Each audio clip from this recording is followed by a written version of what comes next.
Сәлем ханымдар, сіздермен мен Жансая. Бүгін керемет осындай медовый торттың қалай жасау керегін құпиясын айтам. Тестасын оқтаумен жайып, ұнмен жаймайсыз. Қараңыздар, аранья сияқты тесік балғын, яғни бір түн тұру керек, крем сіңу керек деген әңгіме жоқ. Сразу пісіресіз, жей бересіз, керемет болады. Медовый торттын жасап көріңіздер, осылай жасау әдісіне көшіңіздер. Бикенова Жансая деп ютубтан іздеңіздер. Керемет, подписаться жасап, лайк басыңыздар. Медовый торттын жасау үшін бізге небәрі 2 ас қасық мед болса, 4 жұмыртқа, 100 грамм сары май, 80 грамм қант ұнтағы, 240 грамм ұн қажет болады. Қызып тұрған табаға медімізді осылай ертіп аламыз. Және осы кезінде бір ас қасық соданы қосып реакция жүргенін қараймыз. Яғни реакция жүрген кезінде оның массасы осылай әппақ көпіршіктенеді. Осы кезде қант ұнтағын қосып жақсылап араластырамыз. Мен шекер қолданбаймын, қант қолданбаймын, өйткені қант ұнтағын қолданам. Қантымыз бізде кәмпит процесіне күшті үлес қосады, сондықтан маған кәмпит қажет болмағаннан кейін қанттың ұнтағын қосамын. Осылай сары майымыз, 100 грамм сары майымызды қосып алып, осындай карамельный түс болған кезінде біздің кожамыз дайын болды деген сөз. Яғни осы кезінде оны басқа ыстық емес ыдысқа ауыстырамыз.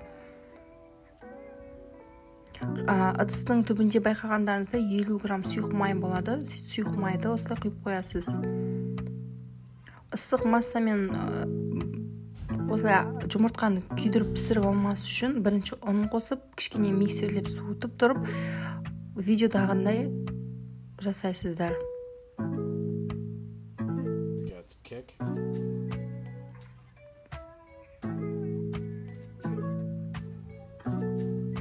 Осындай карамельді түсі, алтын түсті әдемі болады. Яғни 3,5 қасық саламыз. Осындай өздеріңіздің қалаған формаларыңызды саласыздар. Менікі диаметр 23, астына қойып қойдым, сызып әуре болмайын деп. Көрдіңіздер, керемет кожамыз шықты. 180 градуста 4-5 минутта піседі. Қатты емес. Видеоны қарасаңыздар, мен қолыммен оны ары-бері майыстырып жатырмын, жыртылып жатқан жоқ. Енді кожамызды жинаймыз. Менің арнамда заварной крем деген видео бар, соған қарап жасасаңыздар болады. Мынау менің заварной кремім ыстық, сонда да жасап жатырмын. Бірақ суытын қарап жасасаңыздар, әлде қайда күшті болады. 3 кож жасадым, бір кожды кож жасауға осылай ұнтақтап тастадым. Яғни шетіндегі салфандарды алып тастаймын. Осылай үйіңізде бар сәндесеңіздер болады.